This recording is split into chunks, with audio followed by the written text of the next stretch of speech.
Beneath Staffordshire's calm hills lie stories of unrest castles where queens wept halls filled with whispers and tunnels echoing with ghostly cries. Let's uncover the county's most haunted secrets. The Gatehouse. In the quiet village of Tixall stands a gatehouse that has watched centuries of betrayal, imprisonment, and death.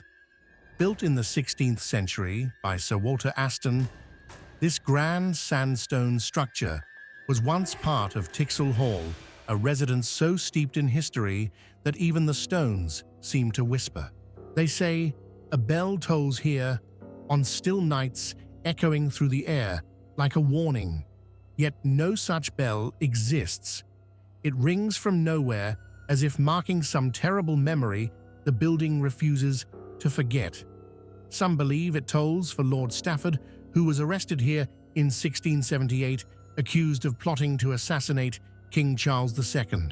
He was later executed innocent, it is said, and his restless soul may be one of those that linger. But perhaps the most famous guest of Tixall Gatehouse was Mary, Queen of Scots. In 1586, she was held captive here for 2 long, uneasy weeks before being taken away to face her own execution. Locals claim that her spirit returns each year on the anniversary of her arrest. At dusk, a flicker of candlelight appears in the upper window, and a shadowed figure is seen pacing behind the glass, her gown rustling softly, her head bowed as if in prayer. Visitors have spoken of cold draughts that come from nowhere, of whispers in the empty hallways, and of a faint scent of roses that lingers after dark. Some have reported seeing a woman in Tudor dress drifting near the archway, her expression one of sorrow and resignation. Others have heard the unmistakable sound of horses' hooves and the clatter of wheels on gravel, though no carriage is ever found. Perhaps it is the echo of that fateful day when Mary was taken away, under heavy guard, the sound of her final journey beginning. Or perhaps it is something older still, a haunting reminder that at Tixall loyalty and treason have always shared the same roof. Whatever the truth, when the unseen bell tolls again, those who hear it are said to feel a chill, as though time itself pauses, remembering the price of power and the ghosts it leaves behind. The Picture House. On Bridge Street in Stafford stands a building that has seen countless faces pass through its doors, first as a grand cinema, and now as a public house. Yet those who work late behind its bar insist that not everyone who enters the Picture House has ever truly left. The cinema first opened its doors in the golden age of film, when flickering reels of black and white danced upon the screen and laughter echoed through the velvet seats. Those days are long gone, but on quiet nights, the old projector seems to come alive again. Staff have heard the soft whir of film turning, the faint rattle of machinery, even though the booth has stood empty for decades. Glasses slide across the bar without a hand to touch them. Footsteps cross the balcony long after closing. Whispers drift from the darkness above, and the faint smell of tobacco lingers, as though the audience of yesteryear still waits for the show to begin. One former employee recalls locking up for the night when she heard the faint applause of a crowd. Looking up towards the upper level, she saw 2 figures, a man and woman arm in arm, stumbling down the aisle, laughing softly. She blinked and they were gone. Others have seen the same couple more than once, their silhouettes cast against the dim light as if trapped forever in the reel of some unseen film. Even the air seems to shimmer here, heavy with memories. Some say the spirits belong to wartime lovers who met here before the man was called to serve, never to return. Others believe they are actors or projectionists, forever bound to the craft they loved. Whatever their story, the Picture House still hums with echoes of its past. On still evenings, when the pub falls silent and the light catches just right, you might hear the clack of the projector and the faint murmur of voices fading into the dark. A reminder, perhaps, that in Stafford, even the laughter of the living can never quite drown out the whispers of the dead. Sinai Park House, hidden away on the edge of Burton-upon-Trent, Sinai Park House stands like a relic from another world, its half-timbered frame bowed with age, its windows dark and watchful. Few places in Staffordshire hold such a reputation for lingering spirits. Within its creaking walls, time has grown thin. The house dates back to the 14th century and has seen plague war and betrayal. Once a retreat for monks who came here to bathe in its healing springs, it later became a grand manor and, according to legend, a place of unspeakable acts. They say a cook named Isabella Baxter worked here centuries ago. She was young, devout, and gentle, until, as the story goes, she was seduced by one of the monks. When she fell pregnant, her shame could not be hidden. The monks pushed her down the stairs to silence her, and ever since, a grey lady has been seen crossing the old bridge over the moat at Christmas time, her spectral form drifting beneath the winter moon. Inside, footsteps echo in empty corridors. Crockery slides across tables. Guests speak of being tugged or even thrown by invisible hands. The ghost of Sir Henry Paget Wellington's second-in-command at Waterloo is said to roam the grounds, his boots crunching on gravel, though no prints remain. Drivers passing at night have pulled aside for a hay cart that vanishes before their eyes, and the deep snarl of phantom dogs has been heard near the old stables. Once a cat, belonging to a former owner, would sit staring into empty air, its fur bristling, as if watching something unseen. Visitors report the smell of smoke, the flick of lights, and whispering voices calling their names. In one chilling account, a guest felt fingers wrap around his wrist, pulling him towards the stairs, the very spot where Isabella is said to have died. Even in daylight, Sinai Park House seems to breathe. Its silence hums with memory, its beams soaked in centuries of sorrow. And when night falls over, Burton locals still glance towards its shadowed windows, wondering if the old monks are still there, praying, watching, waiting. Horcross Hall, in the gentle countryside of Staffordshire, surrounded by rolling fields and quiet woods, stands Horcross Hall, a stately home of beauty and elegance, now a peaceful retreat. But behind the warmth of its lights and the stillness of its gardens lingers a story that chills even the calmest of nights. The hall was built in the 19th century for the Maynell Ingram family, its long corridors and grand rooms filled once with laughter servants' footsteps and the soft music of evening gatherings. Yet beneath that refinement lies an unease that has never quite faded. Visitors have spoken of a sudden coldness, of a distant cry echoing through empty halls, and of a child's sobs drifting faintly from rooms where no one stands.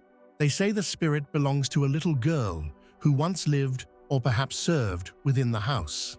Dressed in a mop cap and a long dress, she appears without warning, usually near the nursery or the grand staircase, where her light footsteps seem to pause and turn as though searching for someone she can never find. Some claim she was the daughter of a maid who fell ill and died within the hall. Others whisper that she was the child of the household taken too soon and still seeking her mother's voice in the dark. More than one guest has reported waking in the night to the sound of a small child crying softly nearby, followed by the faint rustle of fabric and the feeling of tiny fingers brushing against their hand. The air grows cold, then so cold it burns the skin, and the crying fades, replaced by silence so deep it seems to hum through the walls. Even staff accustomed to the house's moods avoid certain corridors after dusk. They say the air grows thick there, heavy with something unspoken. Today, Horcross Hall welcomes those seeking peace and rest. But when night deepens and the firelight flickers low, some still feel that chill, that whisper, that soft echo of grief, as if the child in the long dress is still wandering, searching forever, lost between the living and the dead. Weston Hall, set upon the gentle rise of Weston Bank overlooking the fields of Staffordshire, stands Weston Hall, a grand Elizabethan manor wrapped in ivy and silence. Its beauty hides a troubled history. Beneath its fine windows and carved staircases, something restless stirs. In centuries past, Weston Hall was a place of both luxury and confinement. At one time, it served as a private asylum, its elegant rooms turned into chambers for the troubled and forgotten. The echoes of that grim past still seem to cling to the house. Those who have stayed the night speak of piercing screams, breaking the quiet of shadows, moving in locked rooms, and of a grey lady who drifts silently along the corridors, her face pale with sorrow. The legend says she was once a servant who fell in love with her master, only to be cast aside and left to despair. In some tellings, she threw herself from the upper floor.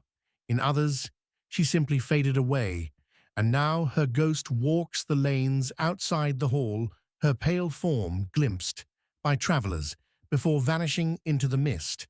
Staff opening the bar each morning sometimes find it spotless, bottles, aligned tables, wiped clean, though the alarm systems remain untouched. Others have heard their names whispered by invisible voices, followed by the sound of soft laughter. In one curious account, the sound of horses' hooves was heard clattering along the gravel drive, yet when the staff looked out, there was nothing but moonlight on the tarmac. Guests describe sudden drops in temperature, the faint scent of old perfume, and a feeling of being watched. Some refuse to stay in certain rooms after dark, claiming they hear the sound of someone pacing back and forth above them, even though the rooms overhead stand empty. Though Weston Hall now serves as a fine hotel and restaurant, it remains a place where the past breathes through every beam. When night falls across the Staffordshire hills and the lights flicker low, you might still hear the echoes of the hall's long-forgotten guests and wonder whether their torment ever truly ended. The Potteries Museum and Art Gallery. In the heart of Stoke-on-Trent stands the Potteries Museum and Art Gallery, a proud guardian of Staffordshire's history, art, and wartime memories. By day, it is a place of quiet reverence where visitors admire fine ceramics and the gleaming fuselage of a restored Spitfire. But after dark, when the last footsteps fade and the lights fall dim, the building takes on another life, one whispered about by curators and guards alike. Staff have long reported strange happenings within its walls. Locked display cases have been found open in the morning, artifacts subtly shifted from their places. Doors close by themselves, the echo of unseen footsteps crossing the galleries where no motion sensors stir. The air grows colder near certain exhibits, and more than one night, watchman has fled his post, after hearing voices murmuring softly among the shadows. Yet it is the museum's Spitfire that draws the most unease. The sleek aircraft, built in tribute to the city's engineering heritage, was never used in combat, but some say it carries the memory of every man who flew and died in its kind. Its canopy has been discovered mysteriously opened, and the faint tang of engine fumes drifts through the air as though the plane has come to life once more. Visitors claim to hear the low rumble of engines, the metallic click of instruments, and even the scent of burning oil where none should be. A former security guard spoke of seeing a man in flight gear standing beside the plane one night, his features pale, his gaze fixed ahead, unaware he was being watched. When the guard called out, the figure vanished like vapor. Elsewhere in the museum, a woman in Edwardian dress has been glimpsed near the ceramic displays, and whispers are said to rise from the underground archive where wartime relics are kept. Even in daylight, there's an uncanny stillness to the Potteries Museum, as though every object remembers. And when the last light flickers across the Spitfire's wing, some swear they can hear the faint hum of flight, a salute from the past that refuses to be silent. St. John's Community Church. In the old market town of Burslem, surrounded by narrow streets and soot-stained brick stands, St. John's Community Church, a modest but deeply storied place.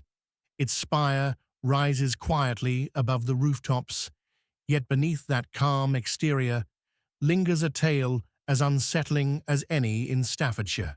By day, it is a sanctuary of prayer and song. But when dusk settles and the air turns still, the churchyard becomes a place of whispers, and the shadows seem to move of their own accord. Parishioners have long spoken of high-pitched voices carried on the wind, faint whistling in the aisles, and an eerie chill that seeps through the stone, even on summer evenings. The most famous legend here, however, belongs to a woman who was both feared and misunderstood, Molly Lee of Burslem. In her lifetime, Molly lived apart from society, keeping a blackbird as her only companion. Locals branded her a witch, blaming her for failed crops and sicknesses. When she died, suspicion didn't rest with her body. The local reverend said to have coveted her home, and belongings visited her cottage soon after her passing, only to be met by her ghost, furious and unbroken. Frightened, the reverend ordered her grave reopened. The blackbird, still loyal even in death, was found perched upon her coffin. An exorcism was performed. The poor bird was sealed inside the grave, and the tomb was turned sideways, facing north, away from consecrated ground, to keep her spirit at bay. But the dead do not rest so easily. Visitors claim to have seen a dark figure standing near Molly's grave, her long cloak stirring, though the air is still. Others hear the flutter of wings or see a small blackbird sitting atop the gravestone, watching them with glassy eyes before vanishing. Late-night wanderers through the churchyard speak of feeling watched, of soft whispering voices in a language they cannot place. Some leave offerings of bread or flowers by the grave, small tokens of peace for a woman condemned by superstition. Even now, St. John's stands between faith and fear, its bells tolling for both the living and the restless dead.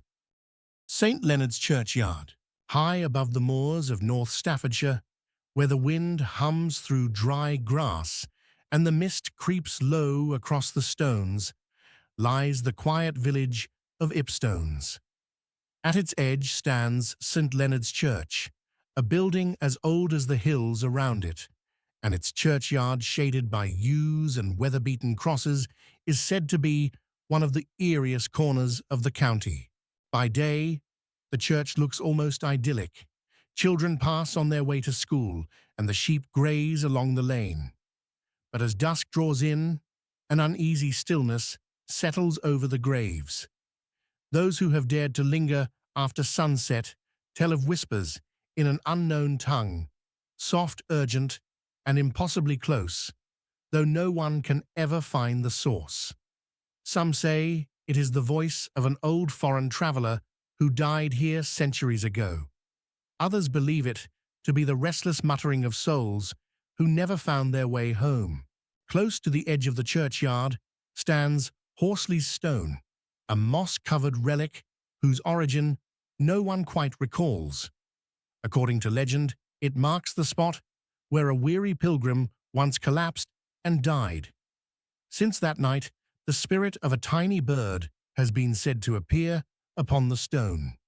Locals call it the ghost sparrow, and to see it flutter nearby is to receive a blessing of good fortune or in some darker tales, a warning that death is not far away. One late-night bell ringer claimed he heard the bird's song inside the tower itself, followed by the rustle of feathers against the ropes.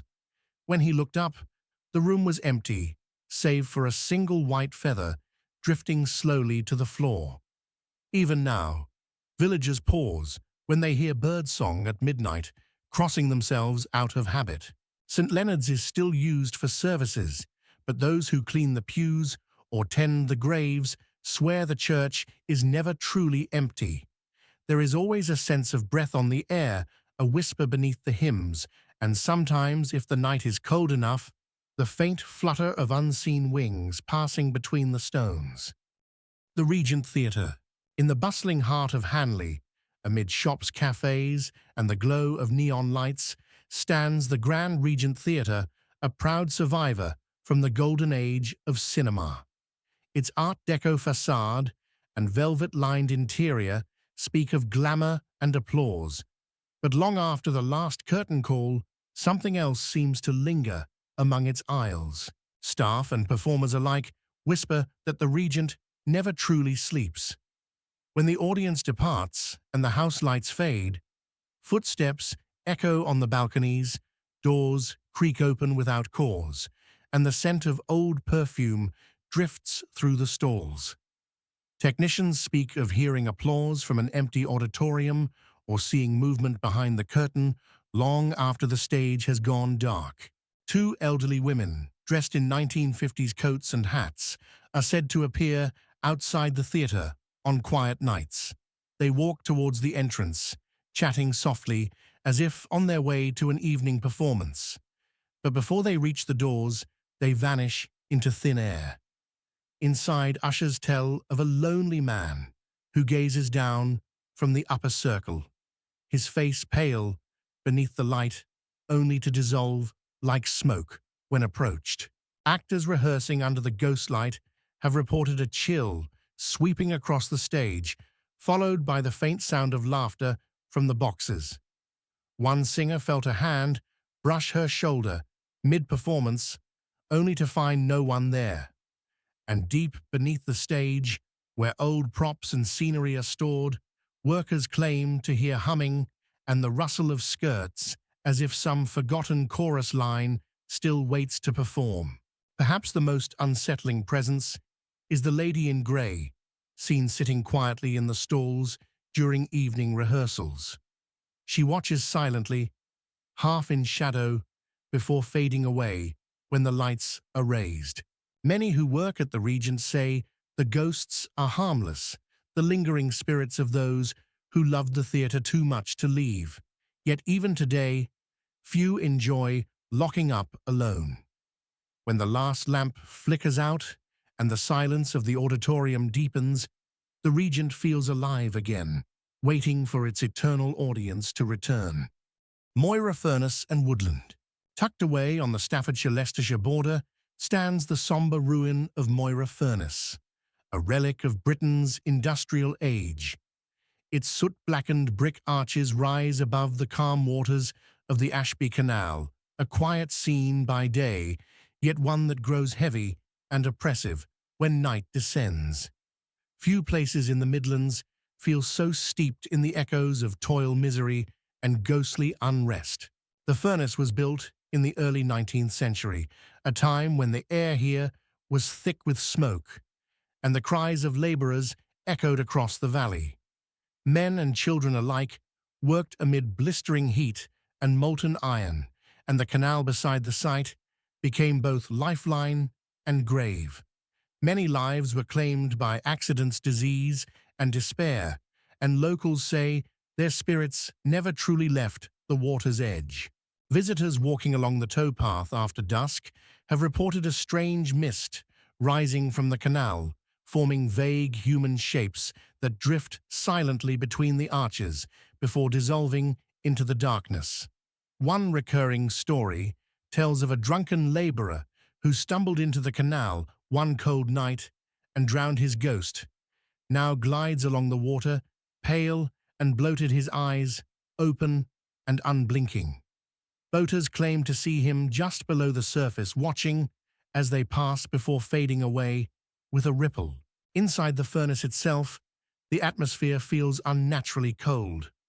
Ghost hunters have captured sudden drops in temperature, and many visitors describe an overwhelming sense of nausea upon entering the upper chambers. Disembodied voices murmur from the shadows, low, indistinct, yet urgent, and the clang of unseen metalwork sometimes echoes through the walls. Even the surrounding woodland shares in the haunting. Pale lights flicker between the trees, footsteps follow lone walkers, and more than one witness has described a floating figure drifting among the branches. Some say it is the spirit of a child who died working nearby. Others think it's something older, something born of the land itself. Today, Moira Furnace stands as both museum and memorial, a monument to industry, but also a reminder that not all labor ends in rest, and that some fires once lit never truly go out.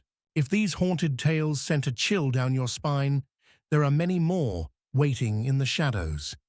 Subscribe to Creepy Experience, where history and the supernatural walk side by side.